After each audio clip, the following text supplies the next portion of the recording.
এবার বইমেলায় যাওয়া হয়নি, তাই রকমারি থেকে কিছু বই অর্ডার দিয়েছিলাম। আজকে দারুণ সব বই হাতে পেলাম। বাসায় কোনো বক্স আসলে আমাদের পোষা বিড়াল অস্কার সেই বক্স নিয়ে খেলতে খুব ভালোবাসে। আজকে তারও আনন্দের শেষ নেই। বইগুলো দেখে বইমেলায় না যাওয়ার দুঃখ কিছুটা হলেও কমেছে। আগামী দিনগুলো বইয়ের সঙ্গে দারুণ কাটবে আশা করি।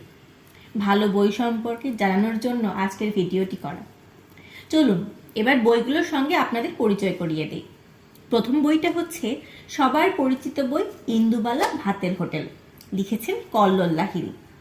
তারপর কালের নায়ক এই বইটা লিখেছেন গাজী তানজিয়া। অদ্ভুত পাঠাগার বইটি লিখেছেন সবার পছন্দের লেখক হারুকি মুরাকামি। এবার আসছে ২৬ দিন দস্তয়েভস্কির জুয়ারি লেখার আখ্যান, যেটা অনুবাদ করেছেন জাভেদ হোসেন। তারপর অন্যরকম একটা বই অর্ডার দিয়েছিলাম, the 7 habits of highly effective people, লিখেছেন Stephen R Covey. The art of thinking clearly বইটি লিখেছেন রোলফ ডোবেল্লি।